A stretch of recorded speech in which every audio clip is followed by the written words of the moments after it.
Olá, pessoal. Esta noite nós vamos viajar muito, mas muito no tempo, para um lugar onde todos falam a mesma língua, literalmente. Imagine um mundo sem tradutor online, sem dublagem ruim em filmes estrangeiros, sem aquele momento embaraçoso em que você tenta pedir água com gás e recebe um guarda-chuva. Pois é, você vive aqui. Nessa terra vasta e quente, os dias são longos, o sol é impiedoso e as sandálias... Bem, não tem nada de ortopédicas. As pessoas ao seu redor falam a mesma língua. Não apenas as palavras são iguais, os gestos, os costumes, as intenções também.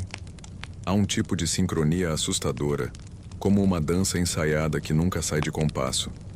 Você caminha entre eles, sentindo que pertence. Todos sabem o que fazer, como fazer e para onde querem ir. É reconfortante e um pouco inquietante se você parar para pensar. Porque quando ninguém discorda, será que alguém está mesmo pensando? O lugar onde você vive tem um nome que ninguém mais lembrará no futuro. Mas para você é simplesmente a cidade.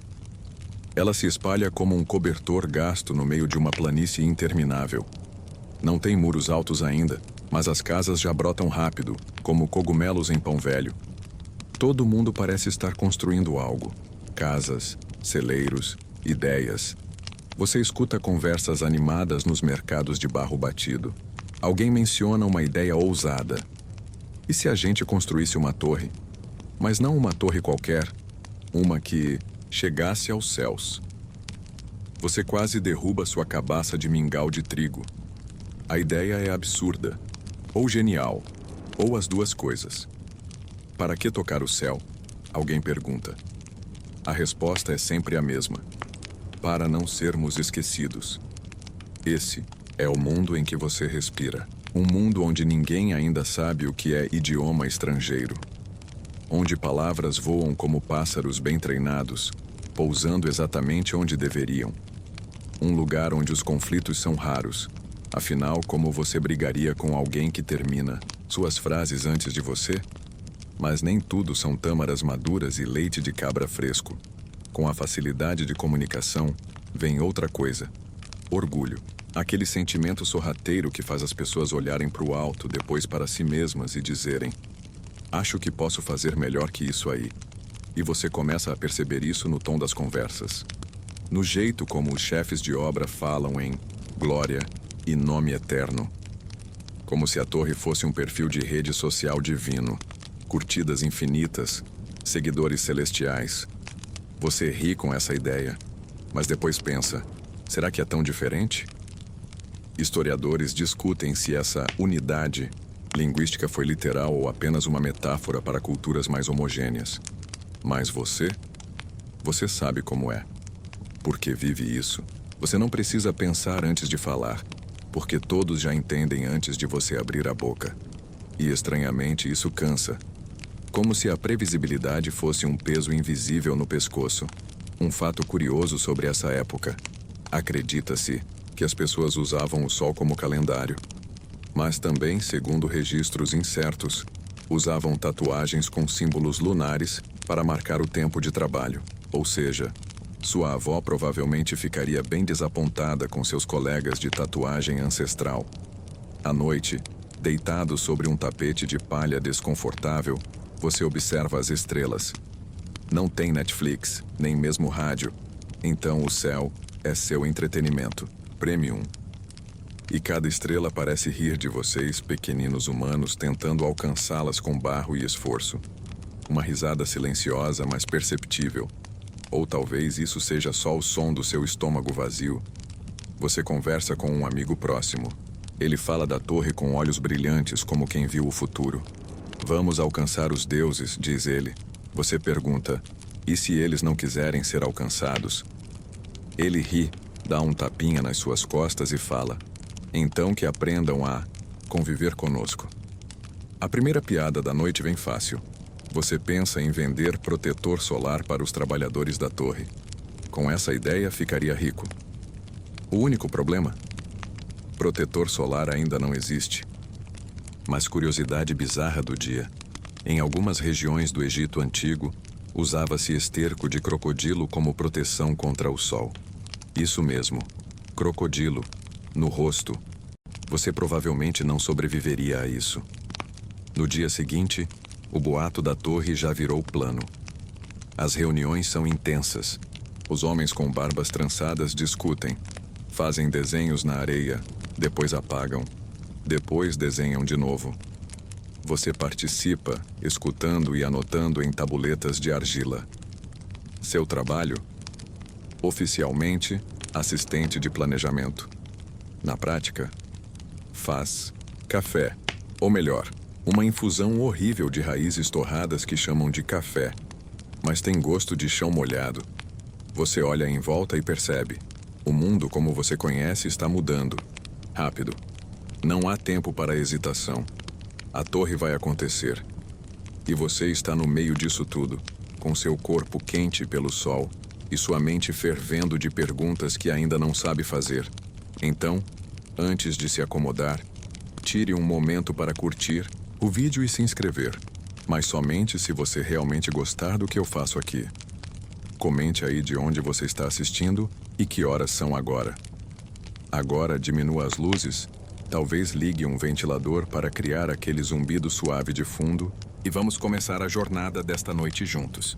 Você está sentado na sombra de uma tamareira, com areia entrando pelas costuras das suas roupas e um pedaço de pão duro na mão. À sua frente, homens gesticulam com energia, apontando para uma linha desenhada no chão com um bastão de madeira. Aquilo dizem será a base da torre. Não apenas uma construção alta, e será a torre.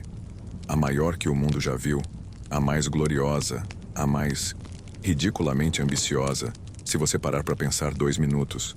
Mas ninguém está parando para pensar. Eles estão ocupados demais carregando entusiasmo no balde. A torre será feita de tijolos queimados, nada de pedra bruta. Tijolo mesmo, daqueles que você faz com lama e fogo. Uma invenção recente, aliás.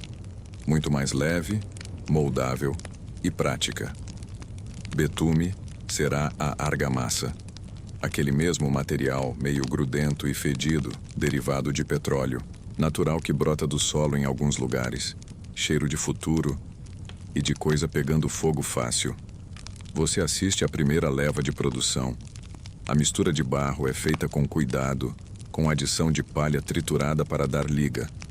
Os moldes são de madeira, e uma vez preenchidos, os tijolos vão para um forno rústico mais eficaz.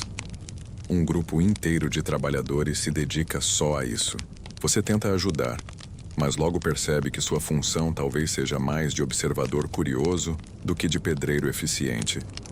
Seu último tijolo quebrou antes de sair do molde. Parabéns. Estamos reinventando o mundo, diz um dos mestres construtores. Ele usa um manto com franjas exageradas e um colar que parece ter sido feito com dentes de algum bicho que você sinceramente espera não estar mais por perto.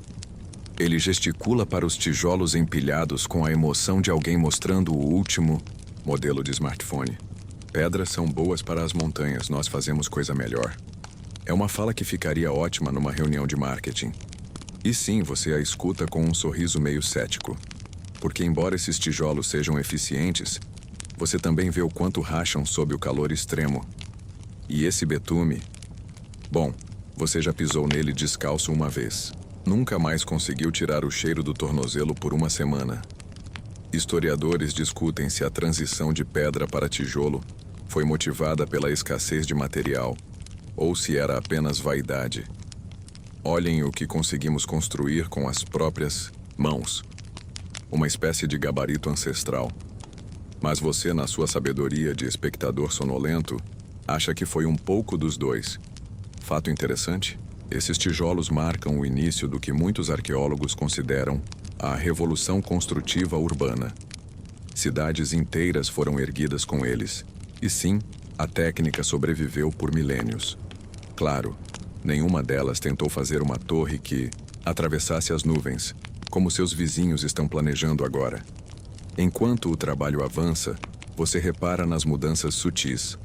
Os braços das pessoas estão mais fortes, as costas mais curvadas. Músicas surgem para acompanhar o ritmo da mistura, do carregamento da secagem. Os jovens começam a usar frases como "da fundação até os céus" para se gabar. Você ouve uma mãe dizendo ao filho: coma tudo ou não vai trabalhar na torre. E ele come. Medo ou orgulho? Difícil saber. Você tem uma amiga que cuida da área onde o betume é preparado. Ela aparece com frequência com manchas pretas nos braços e uma expressão meio aérea, como se estivesse sempre no limite entre empolgada e exausta. Um dia ela se aproxima e diz: você já reparou como o cheiro do betume não sai nem do sonho? Você ri, mas depois pensa: já sonhou com cheiro? Porque agora você sonha. E por falar em sonhos, ontem à noite você sonhou que subia a torre. Mas quanto mais subia, mais os degraus ficavam distantes. E quando finalmente alcançou o topo, viu apenas névoa. Ao olhar para baixo, tudo girava.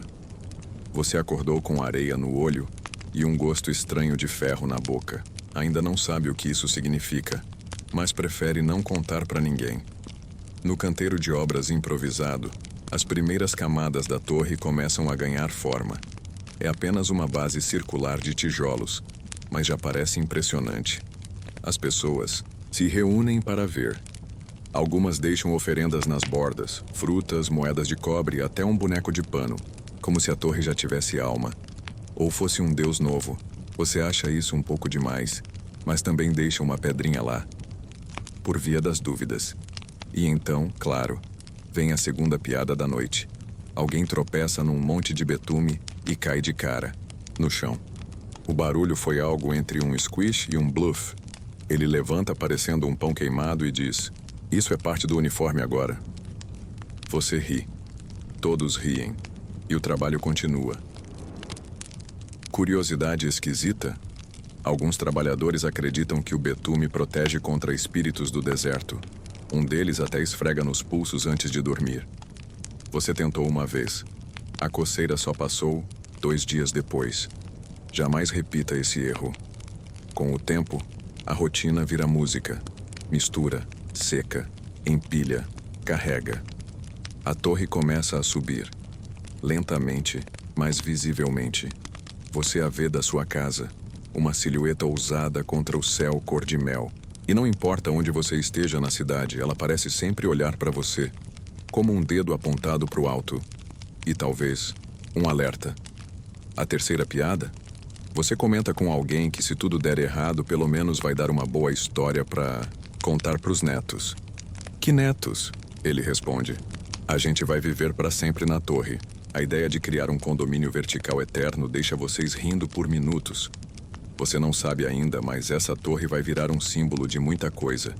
E uma ruína mais rápido do que imagina.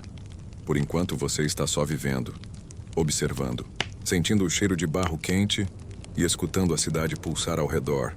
Você está sentado na sombra de uma tamareira, com areia entrando pelas costuras das suas roupas e um pedaço de pão duro na mão.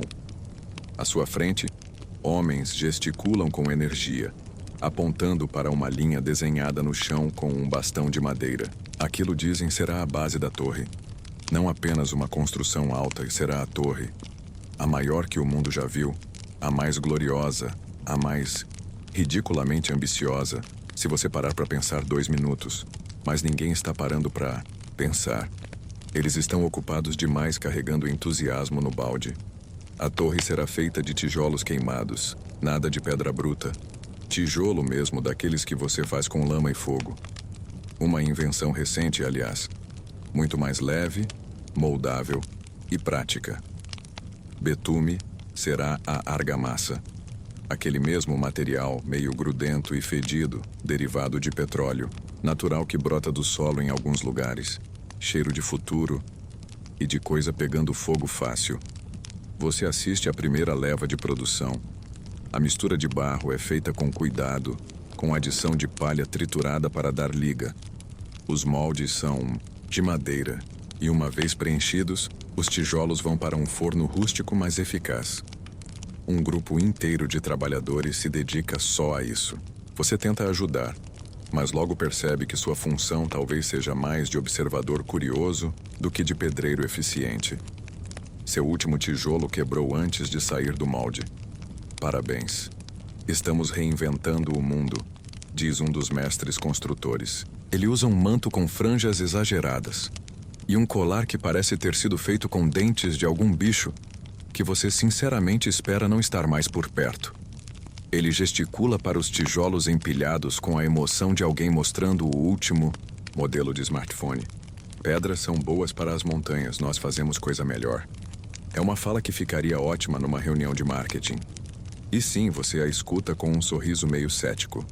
Porque embora esses tijolos sejam eficientes, você também vê o quanto racham sob o calor extremo. E esse betume...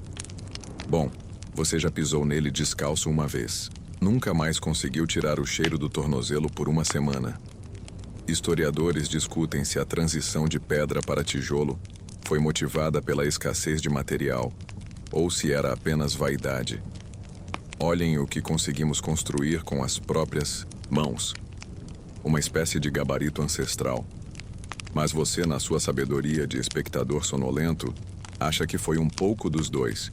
Fato interessante, esses tijolos marcam o início do que muitos arqueólogos consideram a revolução construtiva urbana. Cidades inteiras foram erguidas com eles. E sim, a técnica sobreviveu por milênios. Claro, nenhuma delas tentou fazer uma torre que atravessasse as nuvens, como seus vizinhos estão planejando agora. Enquanto o trabalho avança, você repara nas mudanças sutis. Os braços das pessoas estão mais fortes, as costas mais curvadas. Músicas surgem para acompanhar o ritmo da mistura, do carregamento, da secagem. Os jovens começam a usar frases como "da fundação até os céus" para se gabar. Você ouve uma mãe dizendo ao filho: "Coma tudo ou não vai trabalhar na torre." E ele come. Medo ou orgulho? Difícil saber. Você tem uma amiga que cuida da área onde o betume é preparado.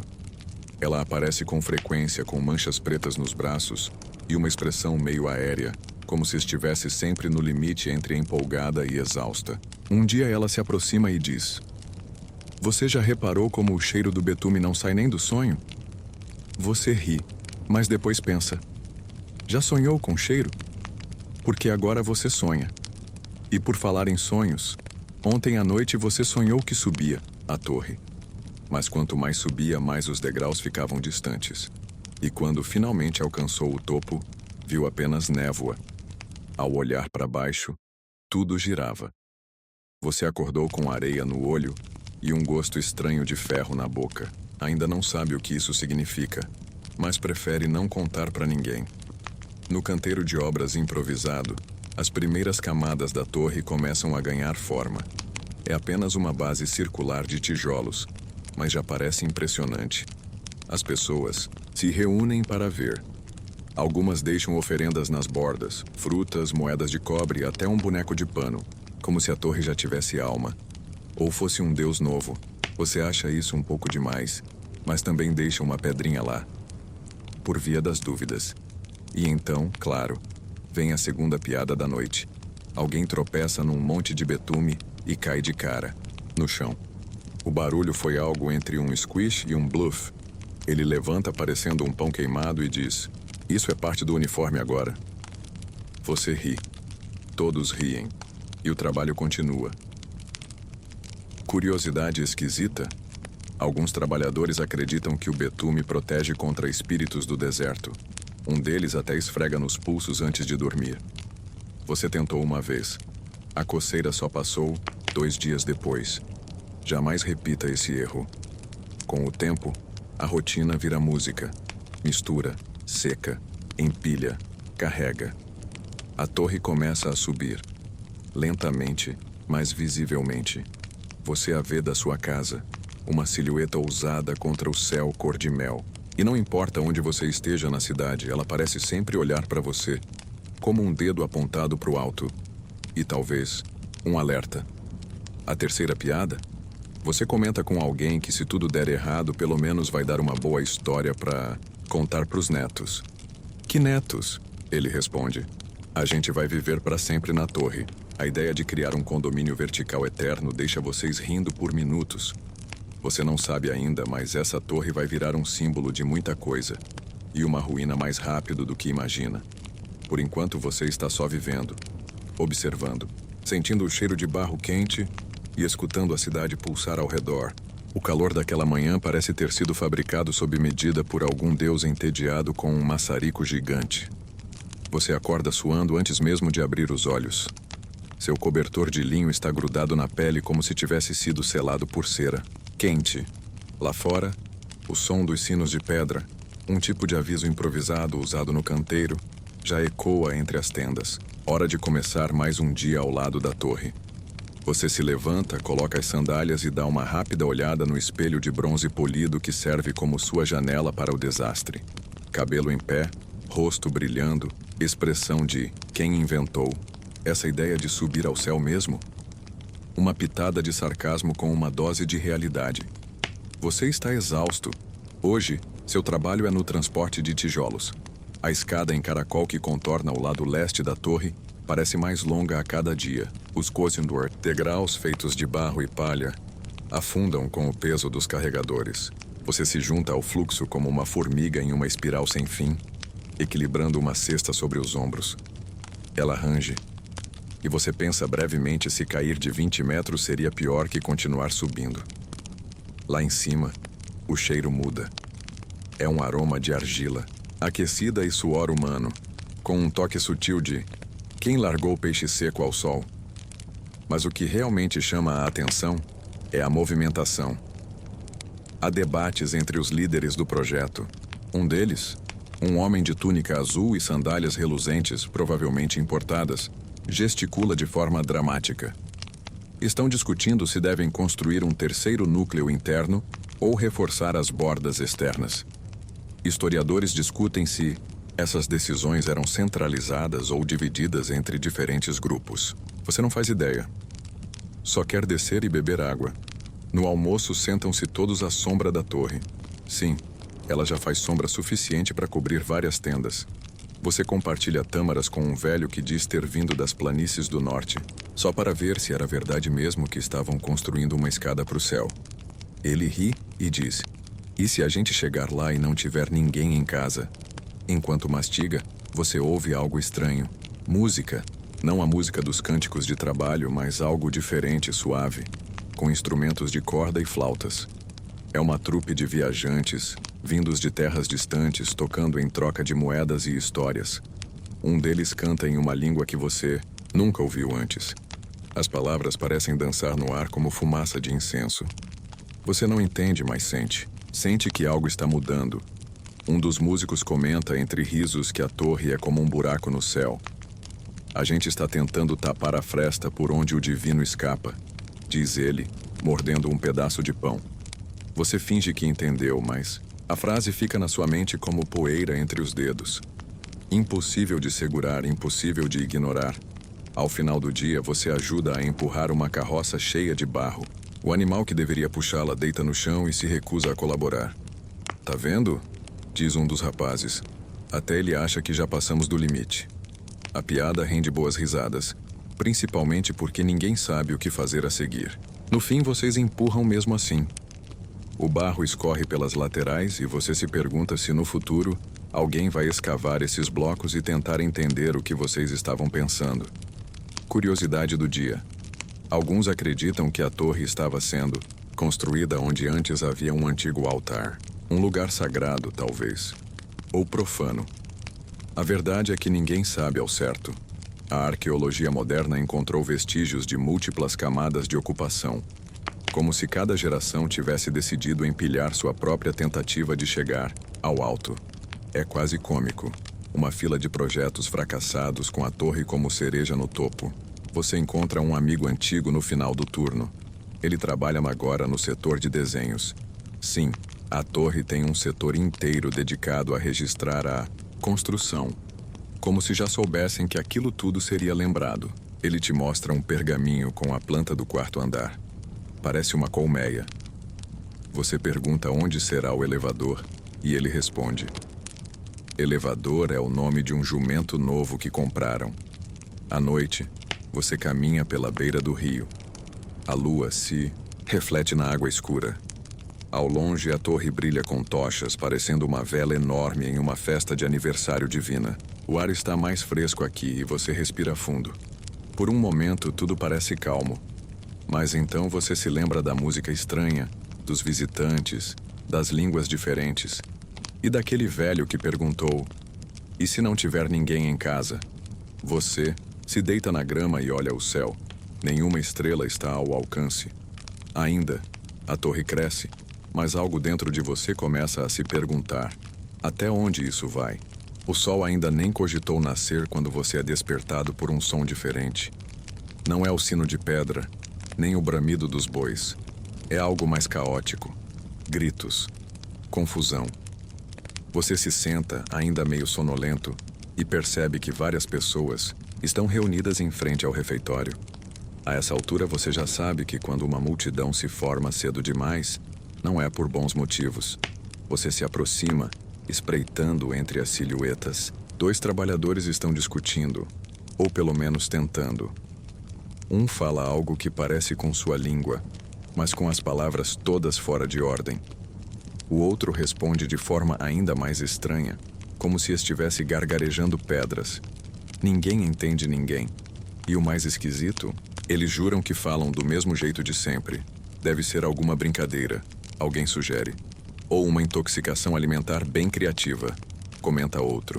Você ri, riso nervoso, porque a sensação é a de que o chão mudou de posição, enquanto você dormia. No canteiro, a confusão só aumenta. Pedidos simples como traga a pá se transformam em pantomimas absurdas. Um homem começa a assobiar como código. Outro bate pedras para tentar se comunicar. Um terceiro resolve desenhar na terra. Mas ninguém concorda sobre o que os desenhos significam. Você vê um trabalhador tentando ensinar gestos para um colega que até ontem era seu amigo de infância. Hoje eles mal conseguem se cumprimentar. Os mais velhos se reúnem perto da base da torre. Um deles, um escriba com mais rugas do que uma tenda mal dobrada, murmura algo como: é o castigo. Ninguém ri dessa vez. Você escuta outro sussurrar que os céus ficaram ofendidos com a ousadia do povo. Queríamos subir até eles, mas parece que eles preferem que fiquemos aqui, tropeçando nas próprias palavras. Curiosamente, alguns não parecem afetados. Pequenos grupos conseguem se entender, talvez por afinidades familiares ou simplesmente sorte linguística. Eles se reagrupam, afastando-se dos demais. Em pouco tempo, a torre, que parecia uma obra coletiva, vira um mosaico de grupos desconectados. Um homem brinca que agora é cada tribo por si. Você não ri, porque isso faz sentido demais. Historicamente, estudiosos debatem se essa multiplicidade repentina de idiomas tem base literal, simbólica, ou foi uma forma poética de explicar as diversas migrações que se seguiram. Mas para você, que está no olho da confusão, isso pouco importa. A realidade é que a obra parou. Ninguém mais consegue seguir instruções e a torre, ela simplesmente silencia. Você tenta continuar seu dia, pega uma alavanca, aponta para onde o carrinho deve ir e faz mímica com entusiasmo. O homem do outro lado acha que você quer que ele dance. E dança. Você se pergunta se rir conta como pecado em meio a um castigo divino. Mais tarde surge uma teoria esquisita. Alguém diz que a torre emitiu um som durante a madrugada. Um zumbido como um trovão engasgado vindo do alto. Foi ali que tudo virou, juram alguns. Uma mulher com olhos esbugalhados diz que viu uma luz descendo em espiral, como um fio dourado entre as nuvens. Era Deus trançando as línguas, diz ela. Você não sabe o que pensar, mas decide evitar comer qualquer coisa fermentada nas próximas horas por precaução. Entre os curiosos, um grupo decide fazer experimentos. Eles testam palavras comuns com diferentes pessoas. Um menino fala água para 10 pessoas. Só 3 respondem corretamente. Os outros olham como se ele tivesse cuspido poesia moderna. Um escriba tenta anotar os novos sons, criando um tipo de vocabulário emergente. Você admira o esforço, mas se pergunta se não seria mais eficaz apenas começar a desenhar tudo com palitos e círculos. A curiosidade do dia. Alguns relatos posteriores descrevem esse evento como o nascimento das nações.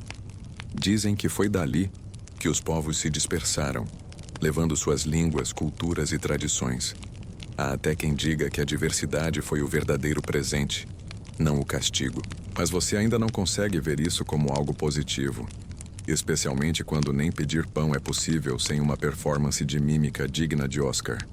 Mais tarde, enquanto você anda pela base da torre, que agora parece mais um monumento do que um projeto, você escuta uma nova melodia.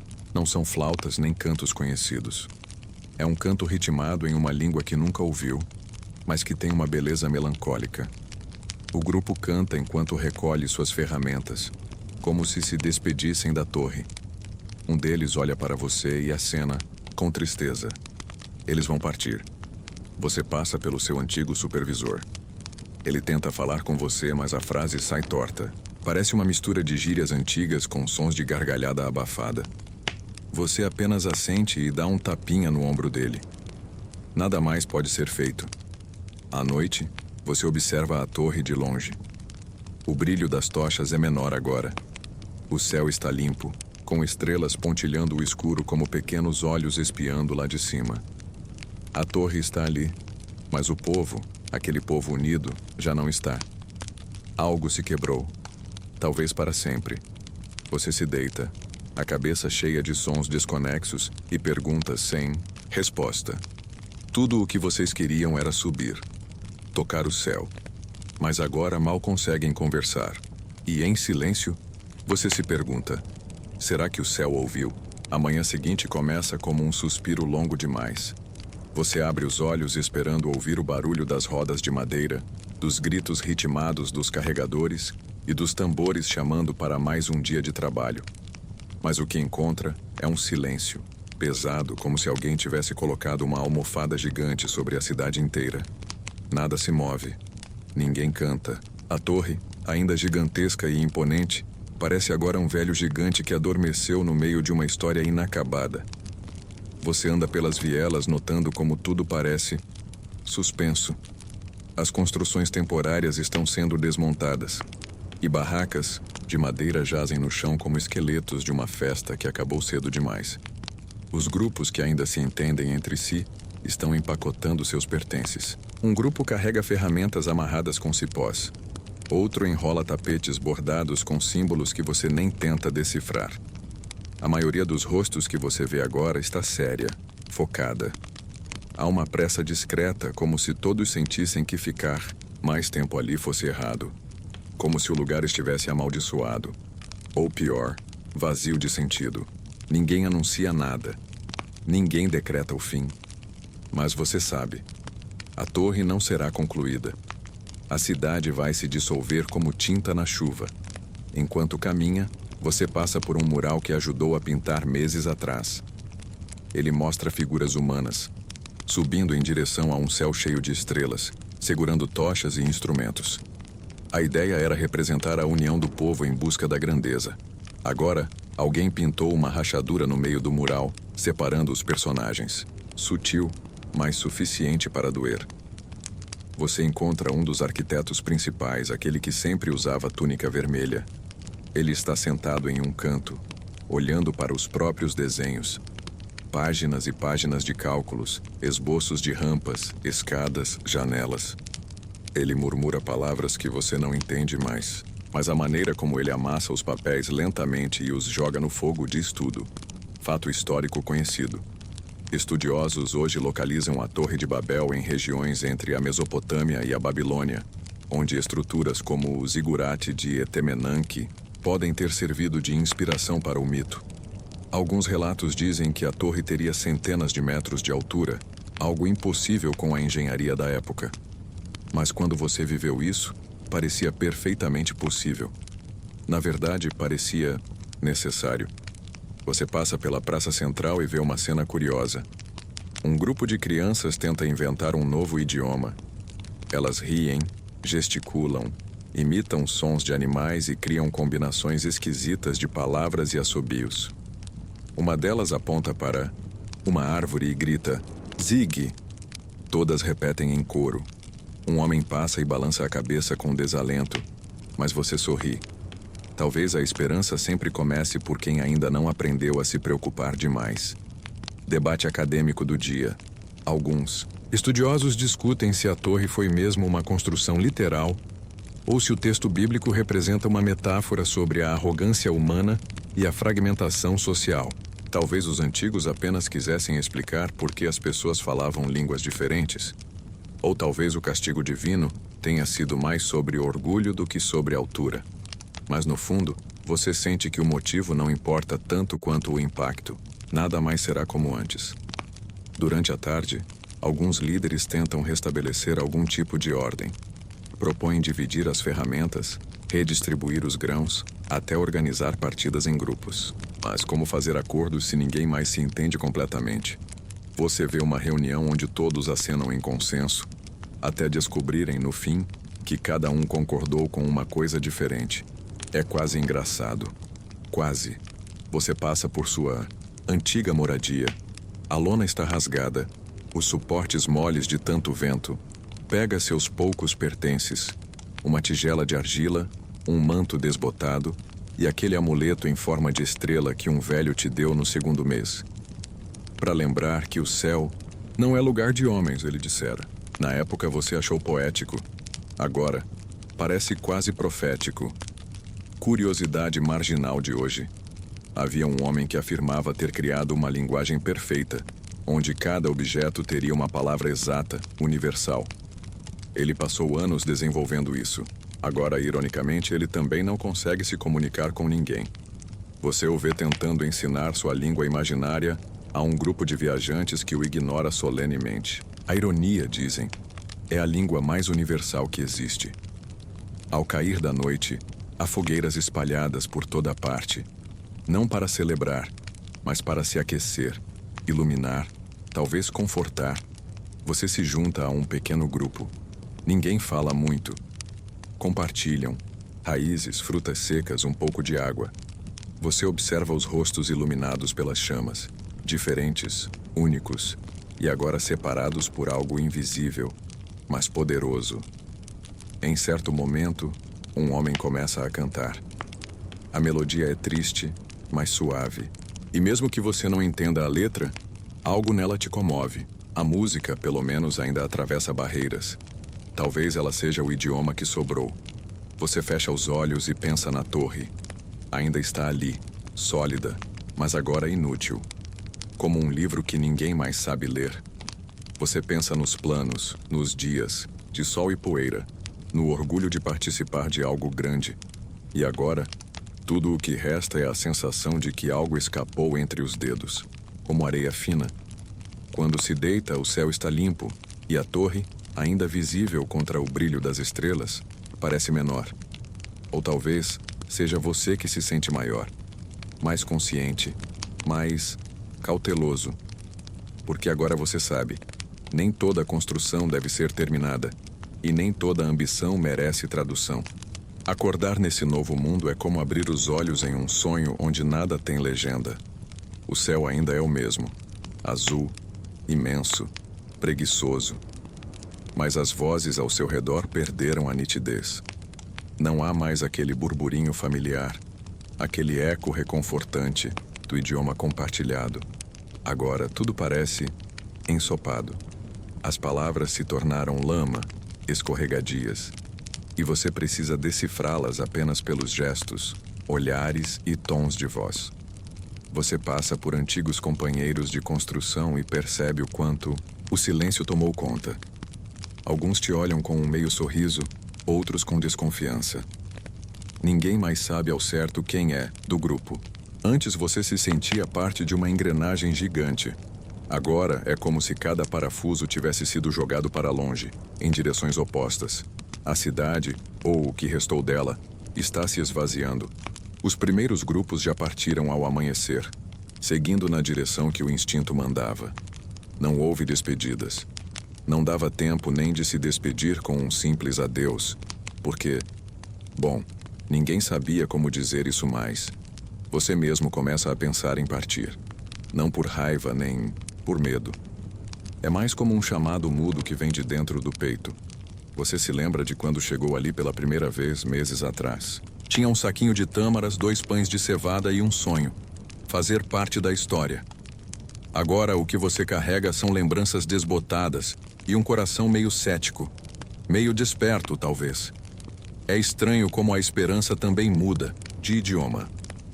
Fato histórico conhecido. Pesquisadores acreditam que a construção da Torre de Babel pode ter sido inspirada nos zigurates da antiga Mesopotâmia, torres-templo compostas por vários andares que eram consideradas a escada para os céus. Elas serviam tanto como locais de culto quanto como símbolo de status político e religioso. A mais famosa, Etemenanque, teria mais de 90 metros de altura, o que para a época era praticamente um arranha-céu de tijolos sem elevador, nem Wi-Fi. Você pega um atalho por entre os jardins esquecidos, antes exuberantes, agora meio secos, e encontra um grupo que tenta reconstruir algo. Não a torre, mas alguma forma de rotina. Um homem ensina gestos que indicam água, fogo e comida. É como assistir à humanidade tentando aprender a falar de novo. Um renascimento primitivo e lento, mas bonito. Confuso, mas bonito. E então há um momento. Sim, um daqueles momentos que só você poderia notar. Um garoto, talvez 10 anos, esculpe um símbolo estranho numa parede. Você se aproxima e percebe que ele está tentando inventar um novo alfabeto. As letras não fazem sentido algum.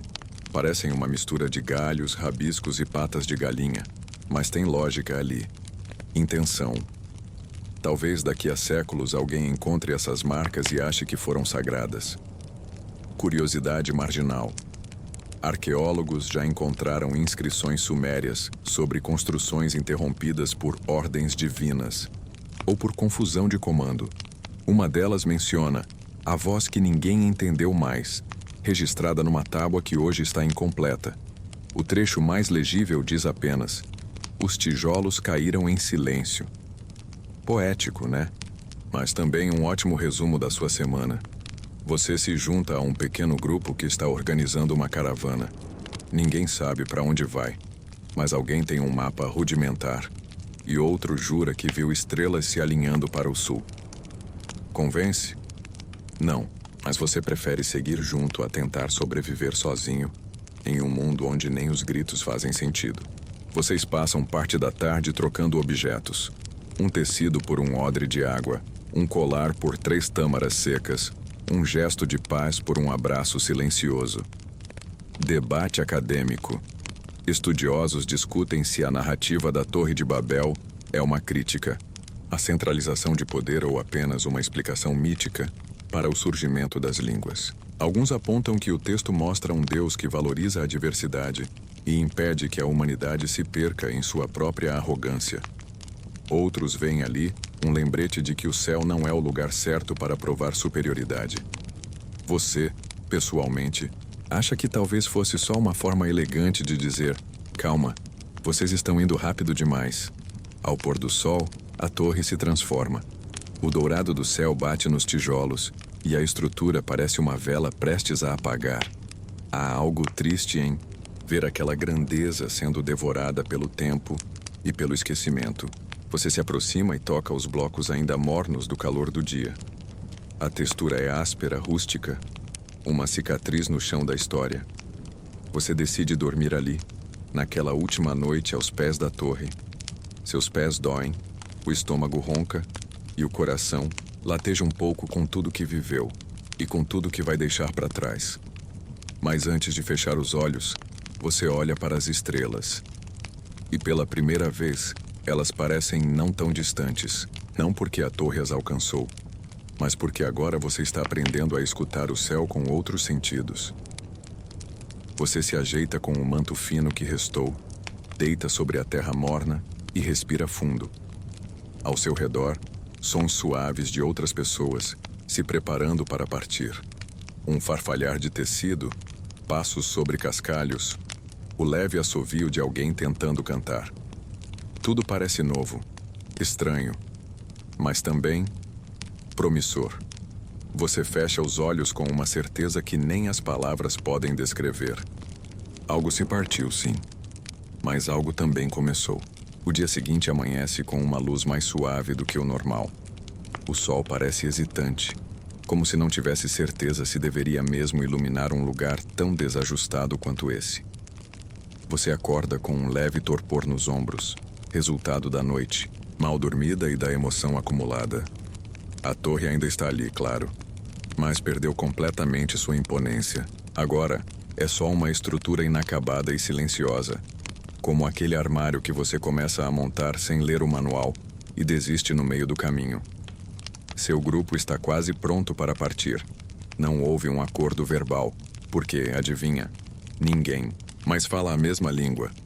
Mas a linguagem dos olhos e das mãos funcionou bem o suficiente. Um gesto, um olhar, uma mochila lançada ao ombro. E pronto. O novo êxodo começa. Você olha para trás uma última vez e quase ri. Quem diria que sua tentativa de alcançar os céus terminaria com uma trilha de poeira nos calcanhares e o estômago roncando por uma papa de cevada? Vocês caminham por longas horas. A paisagem vai mudando. Árvores escassas, pedras por todo lado e um vento constante que parece sussurrar coisas. O tipo de vento que te dá vontade de responder só para ver se ele entende. No caminho você observa os demais. É curioso como alguns já desenvolveram sons próprios, tipo onomatopeias compartilhadas. Um tá para comida, um xi para parar e por aí vai. Você mesmo criou seu vocabulário rudimentar e descobriu que a mímica é uma arte muito mais complicada do que parece. Nunca mais vai olhar para um jogo de charadas da mesma forma. Fato histórico conhecido. Acredita-se que a disseminação das línguas humanas começou com as grandes migrações e que, ao longo do tempo, os dialetos locais se tornaram línguas independentes. O surgimento de diferentes idiomas está relacionado à geografia, clima e até mesmo isolamento de grupos humanos. Ou seja, o que a história bíblica narra como um castigo divino, a linguística moderna explica com paciência científica e muitas vogais. Enquanto caminha, você encontra outros grupos, pessoas que também fugiram da confusão. Alguns olham com desconfiança, outros acenam, oferecendo pedaços de fruta ou ajuda para atravessar um riacho. Mas não há mais essa ideia de uma só humanidade. Agora, cada grupo é uma mini-civilização em formação. Cada um com suas regras, seus sinais, suas manias esquisitas, como aquele pessoal que se comunica com 3 palmas e um pulo. Vai entender. E então vem o momento que você não esperava. Encontrar alguém com quem você ainda compartilha uma fagulha de compreensão. A mulher tem os cabelos trançados, o rosto coberto de poeira. Mas quando diz pão e você responde com pão, ela sorri. Um sorriso, meu amigo, é como reencontrar o Wi-Fi depois de 3 dias no mato. A partir dali, vocês passam a caminhar juntos. Não dá para chamar de conversa, mas é algo mais importante. Conexão. Curiosidade marginal. Em algumas comunidades da África Ocidental, existem línguas tonais em que a mesma sílaba pode significar coisas completamente diferentes, dependendo do tom. Uma sílaba falada com o tom errado pode transformar "traga a comida" em "coma meu gato". Exagero? Um pouco. Mas você entendeu o drama. O grupo para descansar à beira de um riacho. É ali, com os pés mergulhados na água gelada e a barriga roncando, que você começa a sentir algo parecido com paz. Claro, tem o incômodo constante de não saber onde estão indo, nem se há um destino. Mas pela primeira vez em dias ninguém grita, ninguém discute tijolos ou anda com aquele olhar perdido de quem desaprendeu a sonhar. Você compartilha seu último pedaço de figo seco com a mulher das tranças. Em troca, ela divide contigo um pedaço de raiz mastigável que, honestamente, tem gosto de terra com nota de amêndoa, se você for muito otimista. É estranho como a gentileza se torna mais importante do que qualquer palavra. Debate acadêmico. Há quem acredite que a narrativa de Babel não tem a ver apenas com idiomas, mas com o fim de um império unificado. Alguns teólogos sugerem que o castigo foi, na verdade, uma libertação. Cada grupo pôde desenvolver sua cultura, sua identidade, sem o peso de uma autoridade central opressora. Uma visão mais positiva da bagunça organizada. Anoitecer, o grupo monta um acampamento improvisado. Você ajuda a acender a fogueira com gravetos e uma pedra lascada que alguém carrega como talismã. Enquanto a luz trêmula no rosto das pessoas ao redor, você percebe algo. Ninguém está mais tentando mandar em ninguém. Não tem mais mestre de obras, capataz ou cobrador de turnos. Só humanos cansados, sobrevivendo, aprendendo a se entender, com olhares e comida compartilhada. Alguém começa a assobiar uma melodia. Uma mulher tamborila os dedos no próprio joelho. A música acontece, espontânea, sem refrão ou letra. E por incrível que pareça, todos compreendem. Não com o cérebro, mas com o corpo, com o coração. E você percebe finalmente o que foi que se perdeu e o que foi encontrado. A torre era alta, mas fria, ambiciosa, mas vazia. Já aqui, ao redor dessa fogueira simples com cheiros de fumaça e lenha molhada, há algo mais profundo: humanidade. Não no idioma, mas na presença, no riso, no olhar compartilhado quando uma fagulha quase incendeia uma túnica. Ok, você riu, e com razão. Você se deita cedo naquela noite com o manto estendido sobre o chão duro e as estrelas mais uma vez observando o lado alto. Elas continuam onde sempre estiveram, e agora você sabe que não precisa alcançá-las. Basta seguir. Na manhã seguinte, os primeiros raios de sol chegam como dedos quentinhos cutucando seus olhos fechados. Você abre um só olho, só para verificar se ainda está vivo, e o infelizmente está. O chão está mais duro do que ontem. Isso é possível? E seu estômago canta uma ópera dramática em dó maior. Ao seu lado, a mulher das tranças já está de pé, recolhendo as coisas com movimentos cuidadosos. Você ainda não sabe o nome dela, e talvez nunca saiba, mas de algum modo, ela é uma das poucas coisas constantes nessa sua nova vida meio nômade, meio vamos ver onde isso vai dar. A jornada recomeça. O grupo segue por uma trilha mais verde, com plantas que você definitivamente não reconhece. Algumas parecem comestíveis. Outras parecem capazes de comer você. Lembra daquela curiosidade sobre protetor solar de esterco de crocodilo? Pois é. Agora você toparia usar aquilo de novo se isso afastasse os insetos do tamanho de um figo, que insistem em pousar no seu nariz. Vocês chegam a um vale com um riacho cristalino cortando o meio. A grama é mais fofa, quase confortável, quase. É decidido, por gestos e uns grunhidos elegantes, que ali será um bom lugar para parar por um tempo. Alguém começa a levantar uma pequena estrutura com galhos e folhas.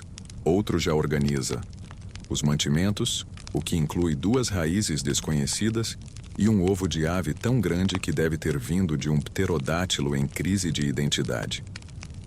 Fato histórico amplamente conhecido. Na transição entre o nomadismo e o sedentarismo, comunidades antigas muitas vezes se fixavam perto de fontes de água. Esse era o primeiro passo para o surgimento de vilarejos, agricultura e, eventualmente, a civilização como conhecemos. Ou seja, você está, tecnicamente, fundando uma nova cidade, com uma cabana que parece uma armadilha de urso, mas tudo, bem, você tenta contribuir.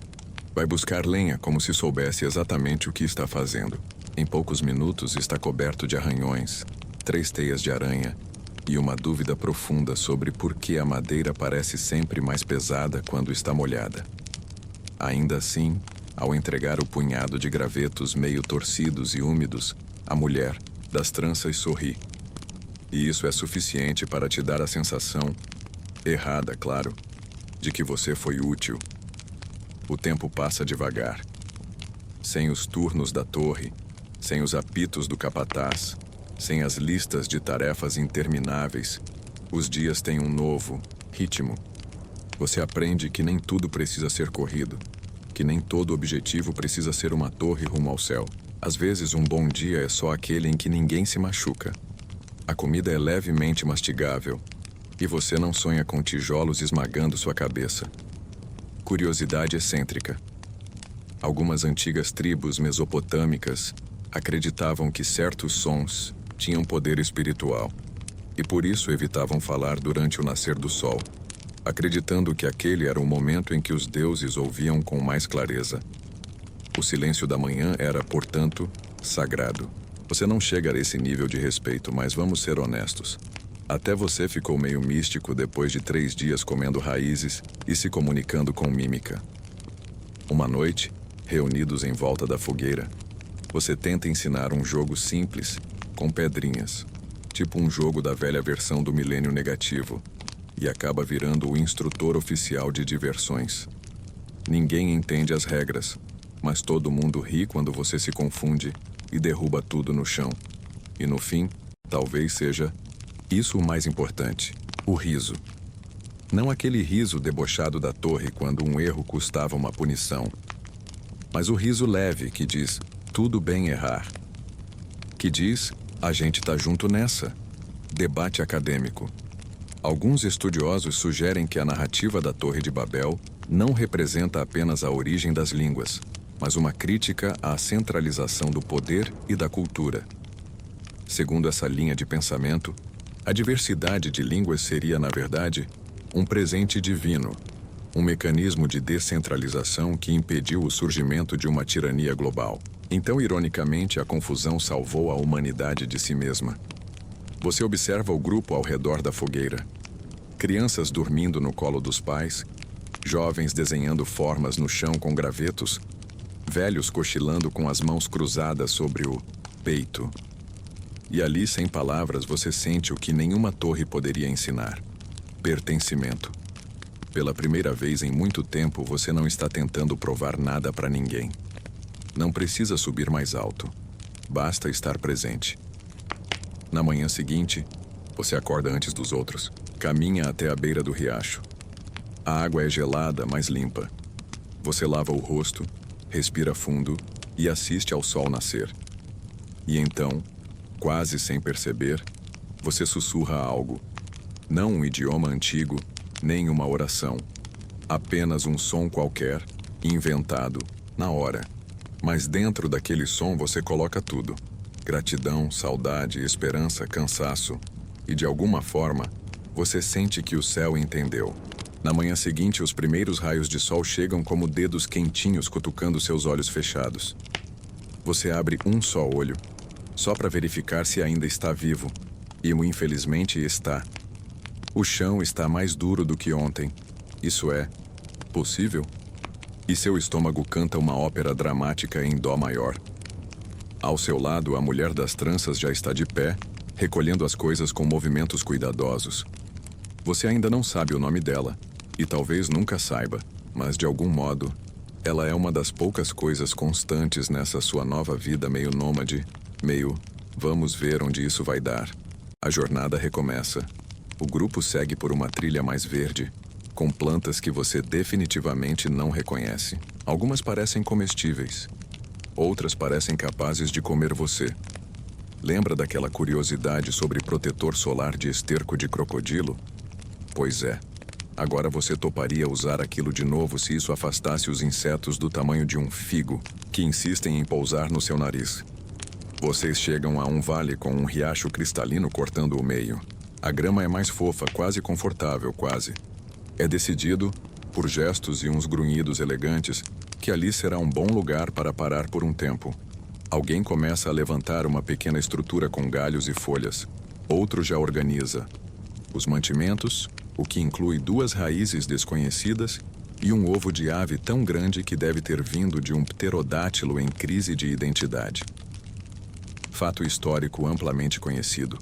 Na transição entre o nomadismo e o sedentarismo, comunidades antigas muitas vezes se fixavam perto de fontes de água. Esse era o primeiro passo para o surgimento de vilarejos, agricultura e, eventualmente, a civilização como conhecemos. Ou seja, você está, tecnicamente, fundando uma nova cidade, com uma cabana que parece uma armadilha de urso, mas tudo, bem, você tenta contribuir. Vai buscar lenha como se soubesse exatamente o que está fazendo. Em poucos minutos está coberto de arranhões, 3 teias de aranha e uma dúvida profunda sobre por que a madeira parece sempre mais pesada quando está molhada. Ainda assim, ao entregar o punhado de gravetos meio torcidos e úmidos, a mulher das tranças sorri. E isso é suficiente para te dar a sensação Errada, claro, de que você foi útil. O tempo passa devagar. Sem os turnos da torre, sem os apitos do capataz, sem as listas de tarefas intermináveis, os dias têm um novo ritmo. Você aprende que nem tudo precisa ser corrido, que nem todo objetivo precisa ser uma torre rumo ao céu. Às vezes, um bom dia é só aquele em que ninguém se machuca. A comida é levemente mastigável e você não sonha com tijolos esmagando sua cabeça. Curiosidade excêntrica. Algumas antigas tribos mesopotâmicas acreditavam que certos sons tinham poder espiritual e por isso evitavam falar durante o nascer do sol, acreditando que aquele era o momento em que os deuses ouviam com mais clareza. O silêncio da manhã era, portanto, sagrado. Você não chega a esse nível de respeito, mas vamos ser honestos. Até você ficou meio místico depois de 3 dias comendo raízes e se comunicando com mímica. Uma noite, reunidos em volta da fogueira, você tenta ensinar um jogo simples, com pedrinhas, tipo um jogo da velha versão do milênio negativo, e acaba virando o instrutor oficial de diversões. Ninguém entende as regras, mas todo mundo ri quando você se confunde e derruba tudo no chão. E no fim, talvez seja isso o mais importante: o riso. Não aquele riso debochado da torre quando um erro custava uma punição, mas o riso leve que diz, tudo bem errar. Que diz, a gente tá junto nessa. Debate acadêmico. Alguns estudiosos sugerem que a narrativa da Torre de Babel não representa apenas a origem das línguas, mas uma crítica à centralização do poder e da cultura. Segundo essa linha de pensamento, a diversidade de línguas seria, na verdade, um presente divino, um mecanismo de descentralização que impediu o surgimento de uma tirania global. Então, ironicamente, a confusão salvou a humanidade de si mesma. Você observa o grupo ao redor da fogueira. Crianças dormindo no colo dos pais, jovens desenhando formas no chão com gravetos, velhos cochilando com as mãos cruzadas sobre o peito. E ali, sem palavras, você sente o que nenhuma torre poderia ensinar: pertencimento. Pela primeira vez em muito tempo, você não está tentando provar nada para ninguém. Não precisa subir mais alto. Basta estar presente. Na manhã seguinte, você acorda antes dos outros. Caminha até a beira do riacho. A água é gelada, mas limpa. Você lava o rosto, respira fundo e assiste ao sol nascer. E então, quase sem perceber, você sussurra algo.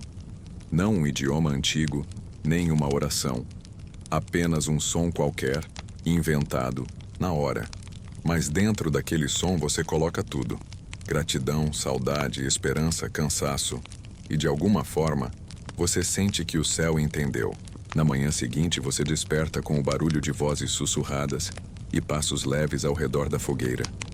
O sol ainda não despontou completamente, mas o céu já clareia com aquele azul desbotado que parece um lençol velho de algodão. O grupo se move como uma coreografia silenciosa, recolhendo objetos, amarrando cestos, verificando se ninguém ficou para trás. Inclusive você, que quase perdeu a hora tentando entender se sonhou com um javali falante ou se aquilo realmente aconteceu. Spoiler: era só um ancião roncando de boca aberta. Hoje vocês seguem para uma planície vasta, onde o vento sopra sem obstáculos e a grama dança como se tivesse vontade própria.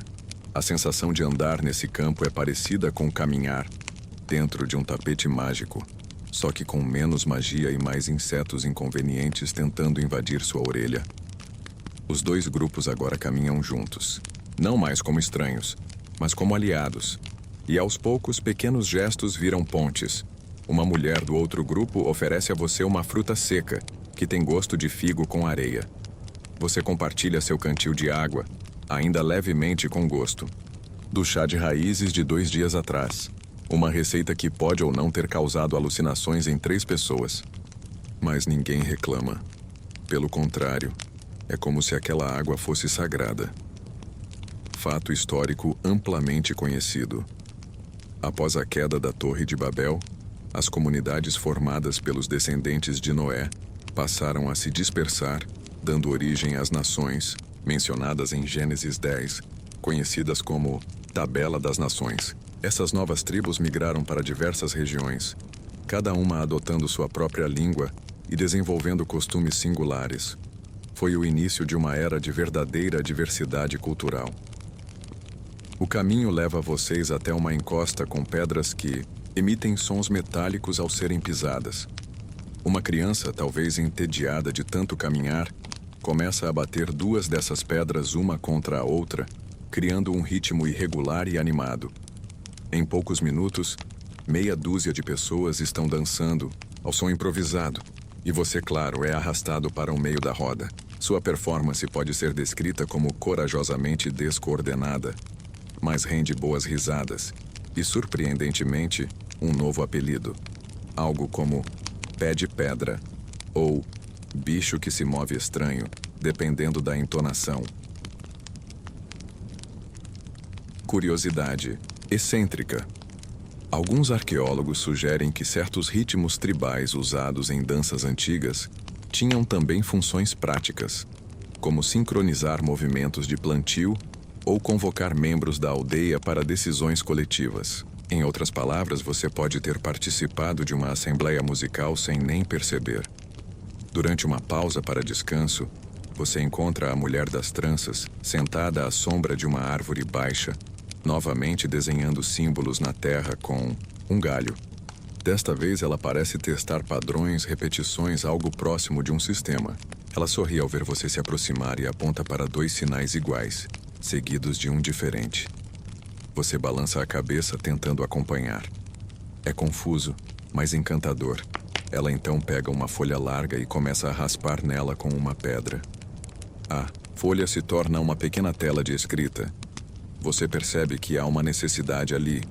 Mais do que registrar, é uma ânsia de preservar, de encontrar permanência em um mundo que está sempre mudando. Ela olha para o céu, como se esperasse que os deuses aprovassem aquele pequeno ato de criação. Debate acadêmico. Há quem acredite que a escrita surgiu menos por uma necessidade religiosa ou artística e mais por razões econômicas. Contabilidade de grãos, registros de comércio, impostos rudimentares.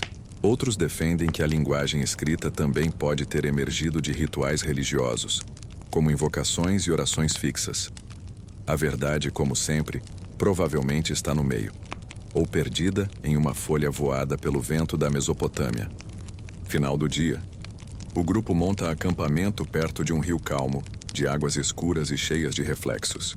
Você se ajoelha para beber e vê seu próprio rosto ali. Sujo, cansado, mas diferente. Talvez mais inteiro.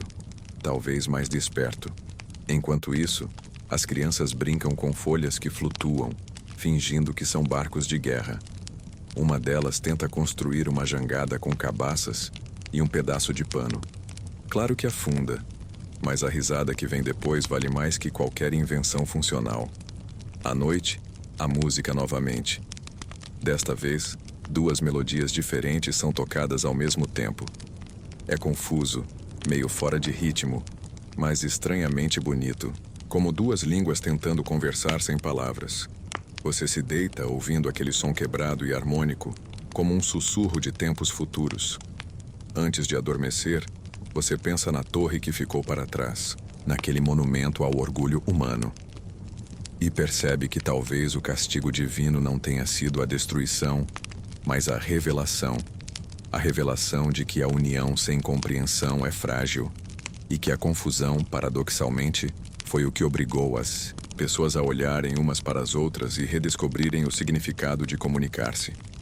Mesmo com pedras, folhas e danças tortas. Você sorri. Amanhã é um novo dia. E talvez, só talvez, você consiga aprender uma nova palavra que signifique paz. Ou não comi o último pedaço de carne, foi o cachorro. Você acorda com o cheiro reconfortante de pão assado em pedras quentes, uma mistura terrosa, levemente queimada, que desperta o estômago mais rápido do que qualquer toque de trombeta celestial. Alguém aprendeu a usar sementes locais e raízes moídas para produzir algo entre uma torta e um calço de roda, mas o sabor é como um abraço, denso, quente e com um toque de cinza, literalmente. O dia começa devagar. As primeiras palavras da manhã são ditas em sussurros entre pessoas de diferentes grupos.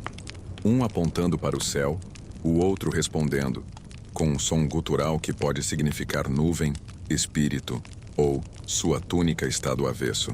Você já se acostumou com a constante ambiguidade da comunicação e secretamente se diverte com os mal-entendidos.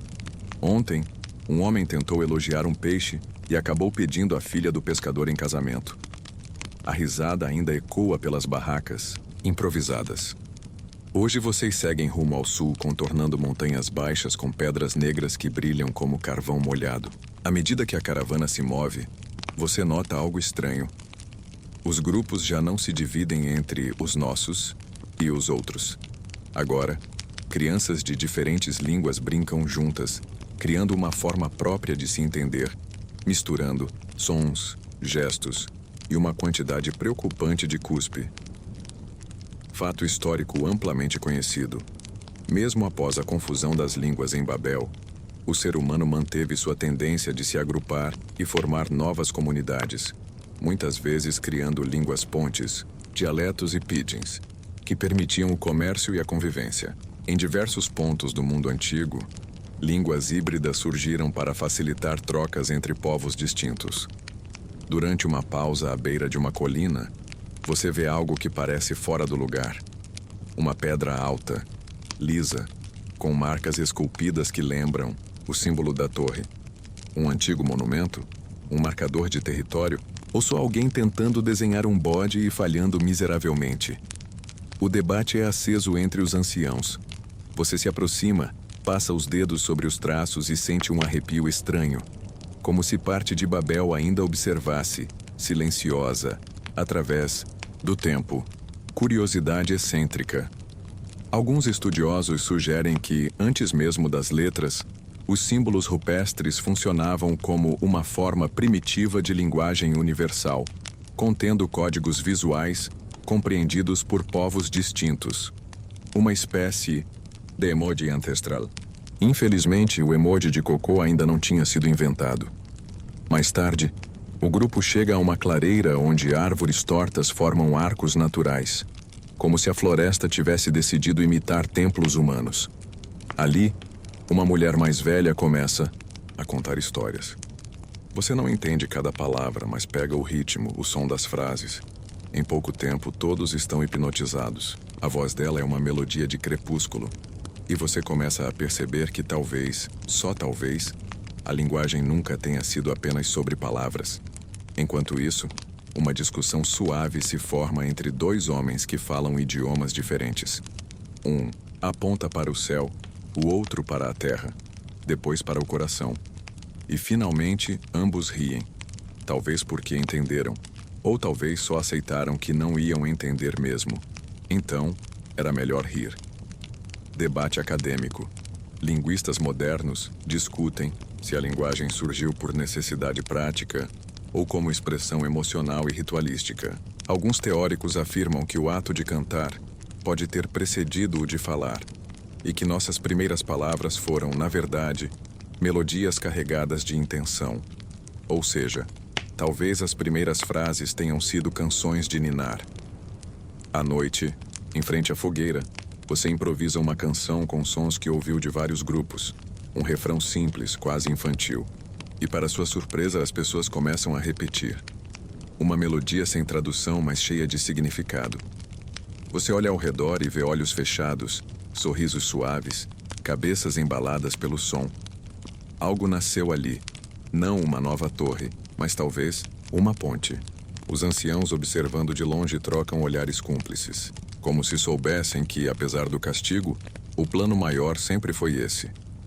Não impedir que os humanos se unam, mas fazê-los redescobrir o que é ser humano. Na tentativa, no erro, na dança desajeitada, no riso compartilhado por engano. Enquanto você se prepara para dormir, enrolado em uma manta que já viu dias melhores, e cheira a todos eles. O céu escurece com nuvens carregadas. Mas por alguma razão, o som da tempestade parece distante. A música que ainda ecoa no ar parece mais forte. Você fecha os olhos com a sensação de que, mesmo sem um idioma comum, todos ali disseram boa noite da mesma forma. O sol aparece por trás das colinas como se estivesse envergonhado de tudo o que rolou nos últimos dias. Você boceja antes mesmo de abrir os olhos, enrolado em cobertores que não combinam nem um pouco com o clima abafado do vale onde agora vocês acamparam. Um dos camponeses locais com mais dentes do que bom senso entrega uma tigela de mingau de grãos que parece mais cimento molhado, e com o mesmo sabor, se é que você pode confiar no seu paladar tão cedo. Você se senta em uma pedra, mastigando devagar e olhando ao redor. Há uma estranha tranquilidade no acampamento, como se o silêncio entre as línguas finalmente tivesse virado conforto, não confusão. Pessoas trocam alimentos, brincam de desenhar nas cinzas com gravetos e usam gestos exagerados para pedir emprestado ferramentas, potes ou, no caso de um mais atrevido, o burro de carga da vizinha. Spoiler, não deu certo. Ao longe, um pequeno grupo retorna de uma expedição. Eles foram enviados para explorar novas rotas e encontrar fontes de água, e voltam com as boas novas. Um rio largo e calmo, com margens férteis onde muitos acreditam que podem recomeçar. Você ouve os relatos com interesse crescente. Um lugar onde ninguém fala igual, mas todos se entendem, parece um milagre, ou pelo menos o começo de um novo caos deliciosamente organizado. Fato histórico amplamente conhecido. Após a confusão das línguas em Babel, várias culturas e povos realmente se espalharam por diferentes regiões do Oriente Médio e além, levando consigo fragmentos de uma memória comum. Diversos estudiosos ligam mitos da torre a tradições sumérias, babilônicas e até hindus. Um exemplo de como as histórias migram junto com as pessoas. Durante a travessia até o tal rio, você conhece um garoto que se comunica apenas por assobios. Sim, assobios. Ele consegue expressar emoções inteiras, raiva, surpresa, alegria e até tédio, com variações tonais que fariam um pássaro morrer de inveja. Você tenta imitá-lo e na melhor tentativa parece estar chamando uma cabra. Ainda assim o garoto ri, e vocês se entendem. De algum jeito. Curiosidade excêntrica. Existem, até hoje, comunidades humanas que se comunicam por meio de línguas assobiadas. Em La Gomera, nas Ilhas Canárias, existe o Silbo Gomero, um idioma que transforma palavras faladas em melodias assobiadas, ideal para se comunicar por longas distâncias nas montanhas. Durante a jornada, o grupo é surpreendido por um fenômeno que todos tentam explicar de um jeito diferente. Uma árvore estranha de tronco trançado, como se tivesse sido tricotada pela própria natureza, emite um som baixo, como um gemido ou um sussurro. Alguns acreditam que é um aviso espiritual, outros acham que é só o vento. Você, por sua vez, decide que é só a árvore tentando pedir um pouco de chá e atenção. À noite, ao redor do fogo, um velho aponta para o céu e desenha com o dedo formas entre as estrelas. Ele tenta contar uma história sobre o passado, talvez a origem do mundo, talvez só a receita da melhor sopa que ele já tomou. Mas suas palavras são misturadas demais para entender. Ainda assim, você acompanha a dança das mãos, o brilho dos olhos dele, e sente que o significado vai além da tradução. Debate acadêmico. Historiadores discutem se a narrativa bíblica da Torre de Babel é uma crítica direta à arrogância imperial dos babilônios, que tentavam reunir o mundo sob uma única linguagem e domínio. Alguns sugerem que o texto foi escrito para justificar a diversidade linguística da época e reforçar a ideia de que a verdadeira unidade vem da obediência a Deus e não da padronização forçada. No meio da madrugada você acorda com uma sensação estranha. Não é medo nem frio. É algo como leveza. Você sai da tenda improvisada e caminha até a beira do rio recém-descoberto. A água reflete as estrelas como um espelho cósmico e no reflexo, por um instante, você pensa ver a torre. Ou melhor, o que ela poderia ter sido se tivesse sido feita de amor ao próximo, não de vaidade. Uma torre invisível, onde cada pedra é uma tentativa de entender o outro, não de dominá-lo. Ali, naquele instante, tudo faz sentido. As línguas, os gestos, as melodias. Nada foi um erro, apenas um redirecionamento. Você se senta à margem, com os pés dentro da água fria e respira fundo.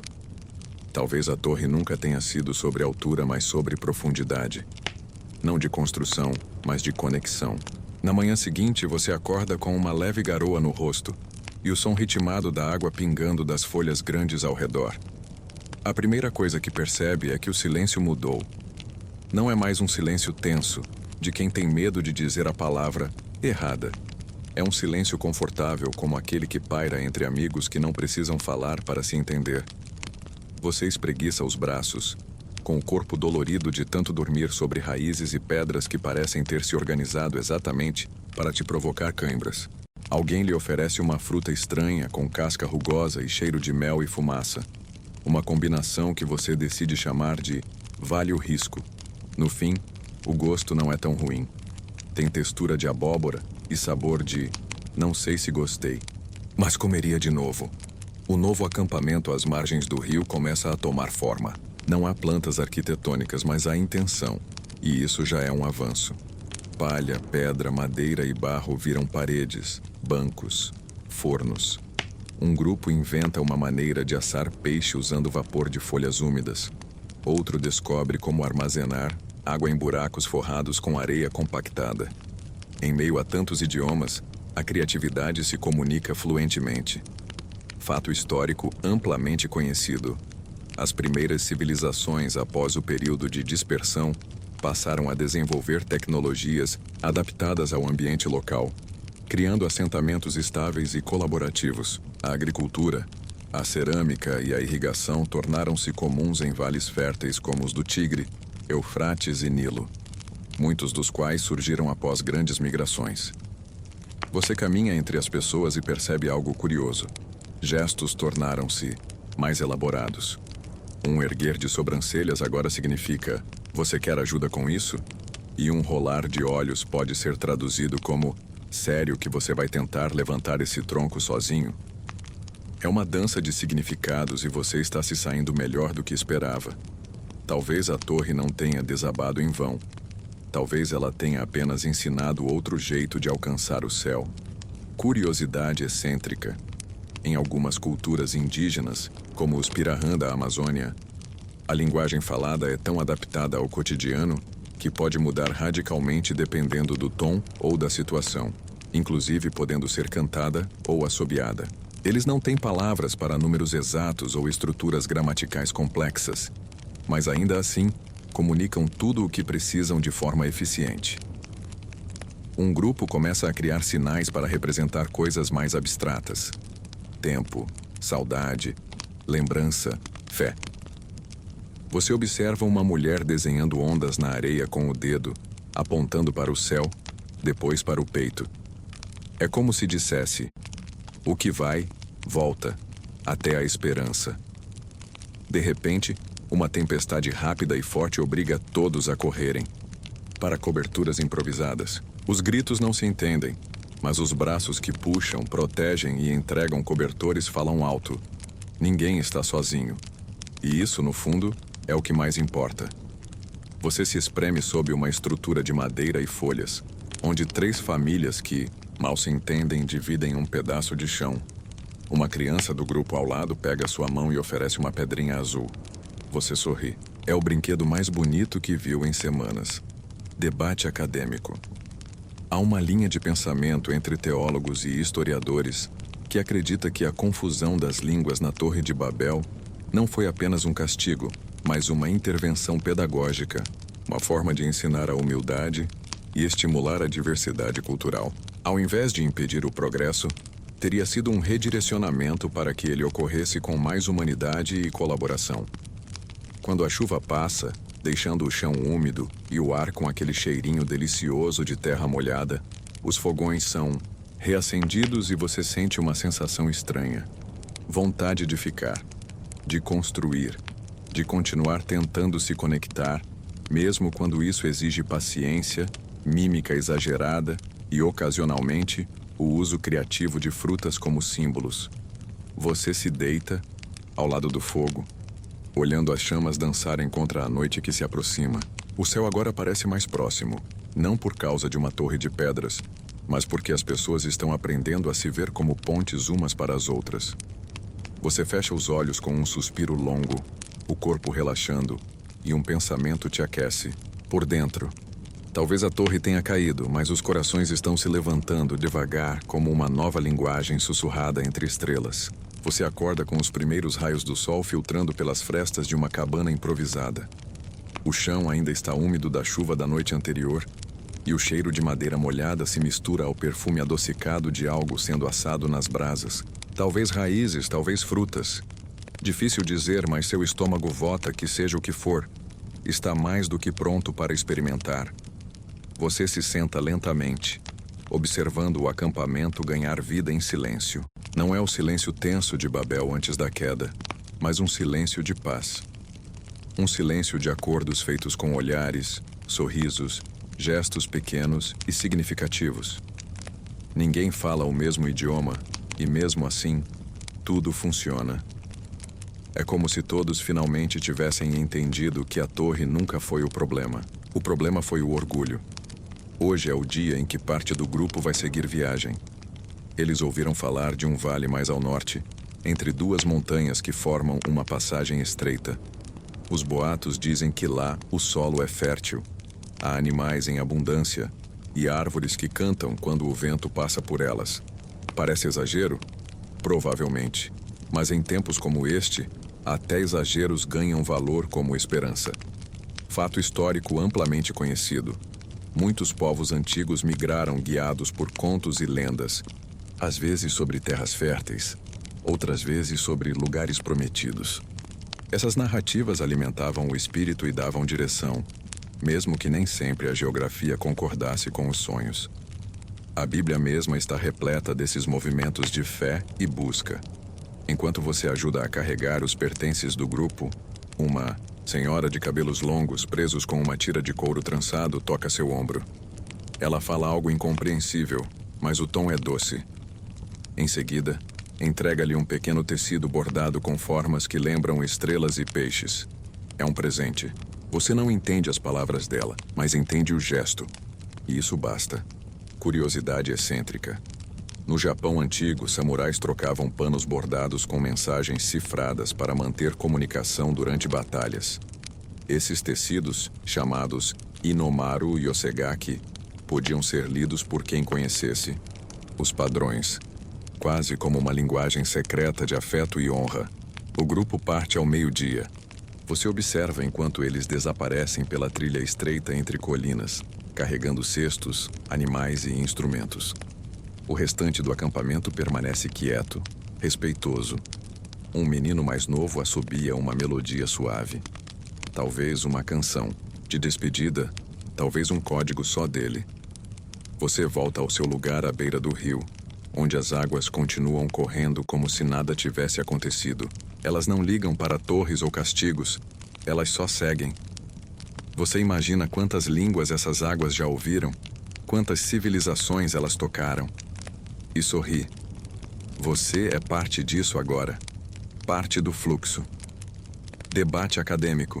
Estudiosos do Antigo Oriente Médio muitas vezes apontam que a história da Torre de Babel pode ter raízes simbólicas, mais do que literais. Para muitos, ela representa o fim de uma era de dominação e a introdução de uma nova ordem descentralizada, onde os povos são chamados a viver suas culturas sem se fundirem em um único império autoritário. A diversidade seria, portanto, um ato divino de proteção. O sol começa a se pôr.